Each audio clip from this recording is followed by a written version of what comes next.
ब्रह्मचर्य से चल रहे हैं, पीछे की सब पूर्ति हो जाएगी। जन्म जन्म की बिगड़ी सुधर जाएगी बच्चा। बस ऐसे धैर्यपूर्वक चलते रहो। और संसार बड़ा धोखेबाज है, इसमें फंसाओ ना फंसो। यहाँ कोई सत्य प्यार करने वाला नहीं है, यहाँ कोई तुम्हारे सुख को देखने वाला नहीं।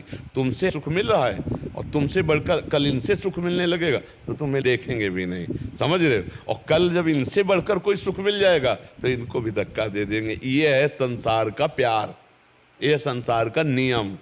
कब और भोले हृदय वाले मान लेते हैं कि मेरा है, और जब उसे ठोकर लगती तो लगता है अब जीना किस काम का, जो मेरा है वही मुझे ठुकरा के चला गया। अच्छा हुआ ठुकरा दिया, तो कम से कम सत्य का मार्ग तो समझ में आया।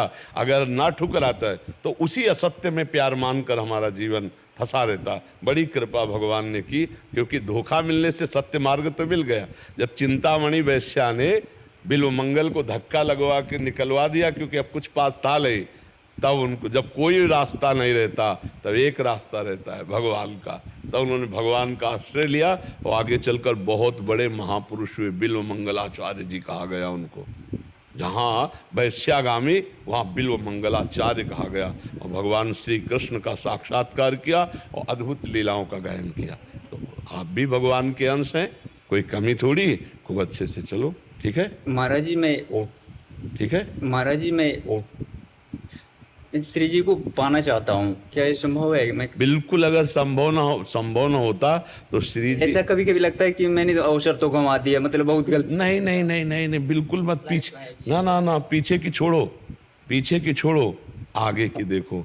आप अपने को मत देखो, श्री जी को देखो। वो कितने करुणामय हैं, वो कितने कृपालु हैं। हम अपनी तरफ देखें तो हमारे कदम आगे नहीं बढ़ पाएंगे, और जब हम श्री जी की तरफ देखते हैं तो दौड़ लगाने का मन होता है कि यार करुणामयी है, क्षमाशील है, वो हमें क्षमा कर दिए हैं, तभी हमें संत समागम मिला। देखो ये भाग्य से मिलता है। बड़े बड़े जब बड़े भाग पाइप सत्संगा, बड़े भाग्य। अब मोहि भा भरोस हनुमंता, बिनु हरि कृपा मिले नहीं संता। ये कृपा हुई है। अगर श्री जी हमको कृपा न करती तो हमको सौभाग्य नहीं मिलता, और जब ये कृपा कर दी तो फिर भजन करके हम श्री जी को प्राप्त कर सकते हैं, पक्का प्राप्त कर सकते हैं। देखो हमारी श्री जी इतनी कृपालु, तो मैं एक घटना बताएं। एक पति पत्नी थे, तो उनकी पत्नी का नाम था किशोरी, और वो बहुत अपनी पत्नी पे प्यार करते थे, आसक्त जैसे संसारी पुरुष रहते हैं। अब काल की घटना, उनकी पत्नी मर गई। अब वो इतने आसक्त थे कि उसके बिना जी नहीं सकते थे। अब वो हर समय रोने लगे, पर नाम था किशोरी इसलिए बात बल गई। हा किशोरी, हा किशोरी।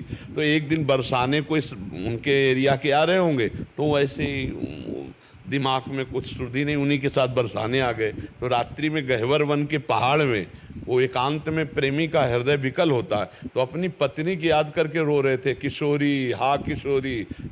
तो श्री जी ने ललिता से कहा देखो मुझे कोई पुकार रहा है। तो ललिता जी ने कहा आपको नहीं पुकार रहा, उसकी पत्नी का नाम किशोरी है। हमारी श्री जी कितनी करुणामयी। तो उन्होंने कहा आदि नाम माने पहला नाम तो मेरा ही है ना किशोरी, दूसरे कोई बाद में रख ले, किशोरी तो मेरा नाम है ना, जाओ उसको लिवा के लाओ। ललिताजू नजदीक गए, तो ललिताजू का दर्शन मतलब श्री जी का दर्शन समझो।